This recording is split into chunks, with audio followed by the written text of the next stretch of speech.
So 2023 has been a pretty spectacular year for gaming. I think that we can all kind of say that. Some might even claim that it was the very best year ever for gaming. I'll let you be the judge of that. But what I want to do today is to take a look at the PlayStation 5 specifically and go over the 15 best games that released for it this year. Now, this includes a couple must-own exclusives that PlayStation 5 owners need to play because they are that good. But we're going to get into all of that today, plus plenty more. Now, if I do miss one of your favorite games, though, make sure to let me and others know in the comments below because that just means that we can discover even more games. But with that in mind, let's just go and jump right into the list. So, to start off the list here, I have an often overlooked game, The Talos Principle 2. Not a lot of people have actually played this game just yet, and I think a lot of that really comes down to just how stacked this year has been. It's hard to find the time to play all of these great games, but definitely don't overlook The Talos Principle 2. It's the long-awaited sequel for one of the best and most unique puzzle games that you can play to date. I mean, it's very Portal-esque in the sense that it is just so unique,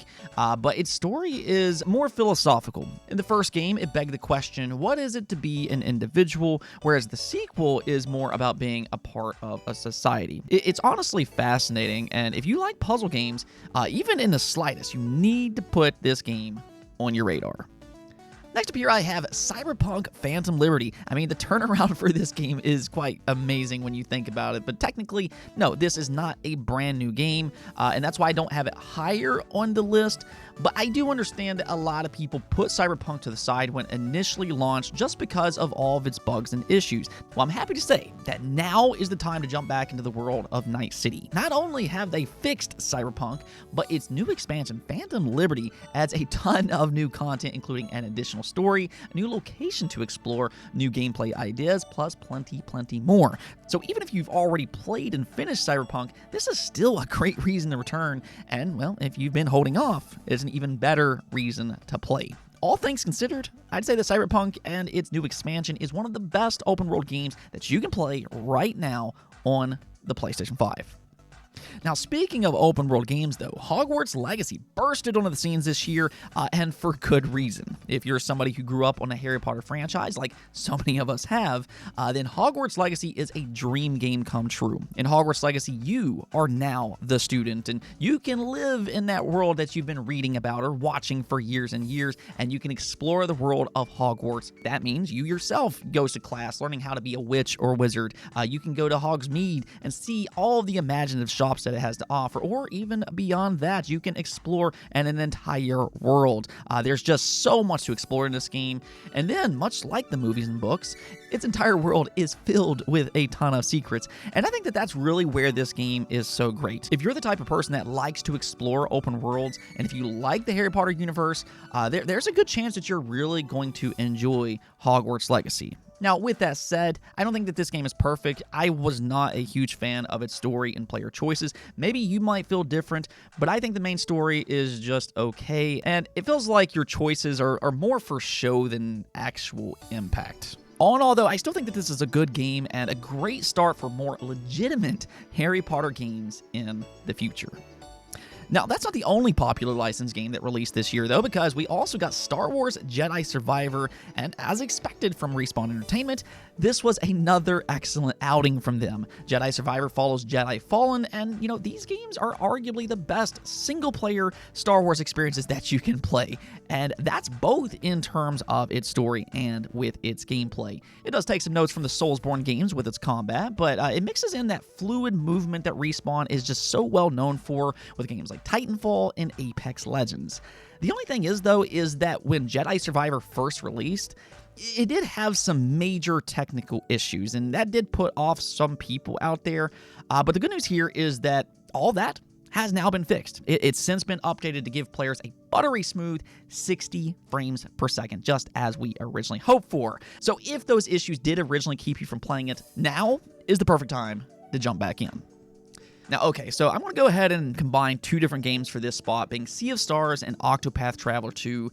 And I know that's a bit of a cop-out, but I think that if you enjoy one, yeah, there's a good chance that you'll probably enjoy the others just because they are both turn-based JRPGs and both have strikingly good art styles. Now, outside of sharing the same genre, though, they do play quite a bit differently. Sea of Stars has more of an upbeat story where you focus on one group of characters, and it does take some inspiration from Chrono Trigger in how you enter its combat, and you can use combos between characters. It, however, though, does add an extra layer by taking inspiration from the Mario RPG games as well, where if you time your blocks and attacks properly, you either add or negate damage. It's a nice little touch that makes its combat a little bit more engaging. Octopath Traveler 2, though, instead focuses on 8 different characters with individual stories. You can kind of complete them at your own pace, and some will be better than others, but they do group up together, and it's honestly one of the best modern JRPGs that you can play. You really can't go wrong with either one of these games. Alright, so this next one here very well might be the game of the year for a specific group of fans, because if you like fighting games, yeah, there's a good chance that you'll love Street Fighter 6. The Street Fighter series has such a long and rich history in the FGC, and Capcom, they really knocked it out of the park here with the 6th entry and its new stylized art style, which pops off the screen. Now, of course, its mechanics are among the genre's best, as you would expect, especially with its new unique mechanic, the drive system, which gives players access to 5 powerful abilities that requires the drive gauge. This adds in an entirely extra strategy to Street Fighter and its already excellent combat system, but even beyond that, Capcom tried something a little bit different this time with its single-player campaign. It essentially turned Street Fighter into somewhat of an RPG where you can create your own character and more freely explore different locales in the Street Fighter universe. And story might not necessarily win any awards for its narrative, but this is a very interesting addition to a fighting game that you don't typically see for the genre. Now, From Software has really cemented their reputation with the Soulsborne genre. Fans absolutely love them for those games, as do I. But in 2023, they further confirmed that they just know how to make good games, period. Armored Core 6 puts these ultra-powerful mechs into players' hands, and with a ton of customization available, each level will be drastically different. For that matter, it's actually best to approach each area differently with completely different mech builds, and that's something that Armored Core 6 does very well compared to other games. It really encourages you to experiment rather than just relying on one singular build throughout the entire game. And when you combine that with From Software's top-tier level design, challenge, and combat, it makes for one of this generation's better and more unique experience because nothing else plays quite like it. Okay, so it's been a long time coming, but for years, fans have begged EA to revive their sci-fi horror, Dead Space. This is by far one of the best horror games ever made, hands down, and while we still don't have a Dead Space 4, crossing my fingers for that eventually, but they, however, are showing signs of life with a Dead Space remake, and this game is even better than what it already was. See, the thing about horror games is that their atmosphere means everything. And that's why remakes for this specific genre makes perfect sense. A visual upgrade truly enhances how the game feels and plays because with its better lighting, its visuals, and audio, that only adds more tension to the gameplay, and Dead Space handles its claustrophobic environment masterfully. The combat, though, I'd say is really what separates this game, though, from other games within its genre. Unlike other zombie games, you don't specifically have to target their heads nonstop, but instead you'll need to shoot off their limbs using various weapons. There's a real strategy that you have to use in Dead Space, and you'll also need to manage your ammo carefully, which only adds to its high-tension gameplay. Now, there's few RPGs out there that are as beloved and as played as the Diablo series, and thankfully, Blizzard delivered another great entry in Diablo 4. Now, it did have some rough patches since launch with balancing everything properly, but they now have Diablo 4 in a good spot, and it's on track to be one of the most played RPGs for years and years to come. Blizzard already has future story expansions and more characters planned, so, this is only going to get better from this point. But that right there is the thing. Diablo 4 already has a lot to offer. It has a rich story that'll take you around 26 hours to complete, though if you want to dive in even further, you can easily get 100 plus hours out of this game with all of its different intricacies and builds that you can put together from character to character. That's always been one of the fun parts about the Diablo series, finding unique builds to make your characters as powerful as you possibly can.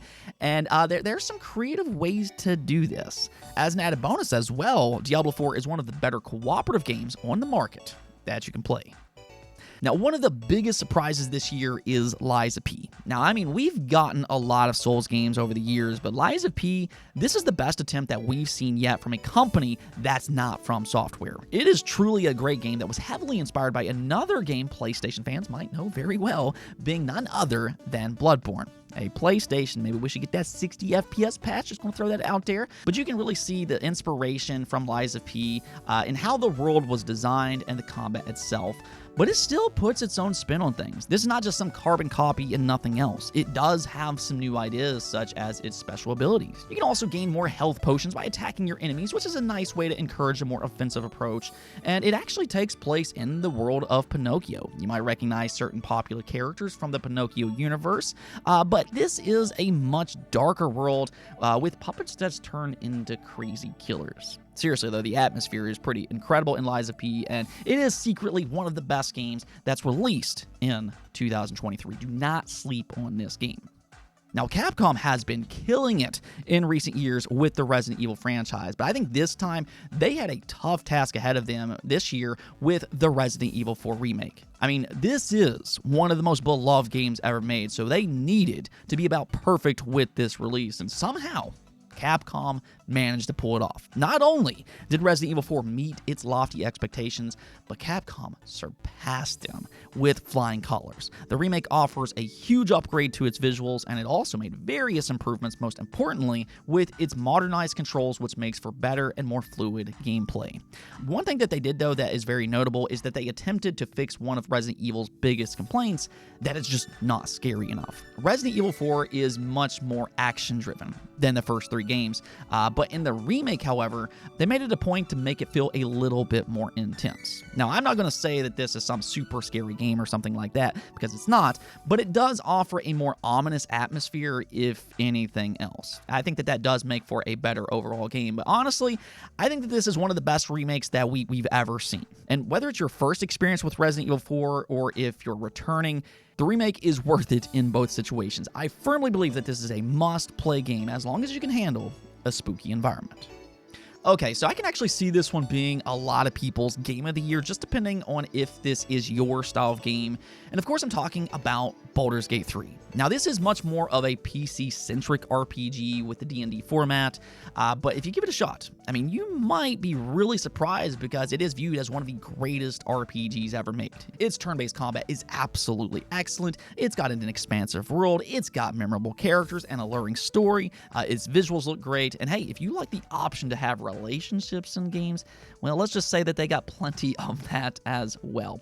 You'll know what I mean if you've played through it, but Baldur's Gate 3 in a lot of ways just feels like it has everything imaginable that you need for a great RPG, and it's just all so well executed. I think really the only glaring issue with Baldur's Gate 3 is that it does have some performance issues the later you get in the game, but Larian Studios has put in a lot of work to improve that, and hopefully over time they will get that completely fixed up, because if they do, a lot of people will really think that this is the perfect RPG. Now, one of my own personal favorite games of this year, hands down, has been Final Fantasy 16. Its story, honestly, blew me away. I love the characters, the story, and the direction that they took with its more mature approach.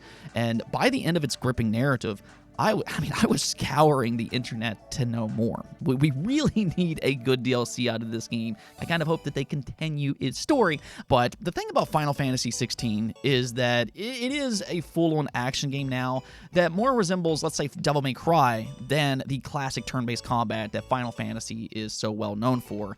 And not everybody has necessarily been thrilled by that shift. But even so, I do think that it is a lot of fun as you combine the various icon powers that you unlock throughout the game. In fact, the icons seem more integral to Final Fantasy's story than ever before, which is really interesting. It brings in an entirely new dynamic to its universe, and the further you get in Final Fantasy 16, the better it feels. It does start to feel more like an RPG when you get later in the game as it gets a little bit more challenging, but that is one issue that I had with Final Fantasy 16. The first playthrough is not very difficult, and you don't unlock a harder difficulty until you beat the game at least once. I wish they would have given you that option right away, because I think that extra challenge lends itself to experimenting more with the different builds in Final Fantasy 16. Still, though, I think that this is an overall amazing game. I really enjoyed the story. The visuals look amazing. And the combat is a lot of fun. Okay, so these next two spots here, you can easily interchange them if you want, but Remedy finally delivered on the long-requested sequel to Alan Wake. Now, Alan Wake has always been a unique and kind of a weird experience, honestly, and they dialed that up to 11 in Alan Wake 2. This game is absolutely bonkers. It's probably the most creative horror game that I've ever played, and that is something to note here. Unlike the first game, this is a legitimate horror experience that takes inspiration from the Resident Evil series, though it is a lot more bizarre and highly unique. It does some things that I've not really seen in other games before. It is very creative. Now, you basically do play as two characters, though. You play as the popular but now missing writer Alan Wake as his novel continues to come to life to haunt the real-life world, only this time, it's much more horrific with a cult involved who are murdering people in a small town. So that's where the second character comes in as you play as an FBI agent leading her first case, and what a case to start out with. Now, I will say this though, before playing Alan Wake 2, I do recommend playing the first game, or else you might be a little lost. Its story can be quite complex, but luckily the first game has a remaster, which is also a very good game, and it's also available on the PS5. And at the number one spot, I had to give it to none other than Spider-Man 2. I mean, if there's one game worth buying a PS5 for this year, it's got to be their big-time exclusive, Spider-Man 2. Insomniac somehow took the original Spider-Man 2017 formula and they made it even better, which is really saying something. That first game was already pretty outstanding, and I think the sequel from a gameplay standpoint, its combat is just so fun and smooth, and in typical Insomniac fashion, you have various gadgets as well as several abilities that you can upgrade, which makes you feel like a true superhero to be reckoned with. Spider-Man 2 also has one of the best traversal systems in all gaming as you swing or now glide across the city. They've even improved upon that. It's really one of the only open world games available that I never felt the need to fast travel because it's just so fun and fast to explore yourself. And I think the overarching story between Peter Parker and his best friend Harry was very well done, and for that matter, so was the villains. I think the only complaint that I do have is that MJ, she was written pretty terribly in this game, and that's unfortunate because she is an important character in the Spider-Man universe, but outside of that, Spider-Man 2 is an excellent game that easily goes atop the must-own list for the PS5. Anyways, though, that's it for this list. Like I said, it's been an outstanding year for gaming as a whole, and hopefully you've enjoyed some of these games yourself. But if I did miss one of your favorites, like I said before, do let me know in the comments below. It's just been a really fun year overall. But until next time, peace out.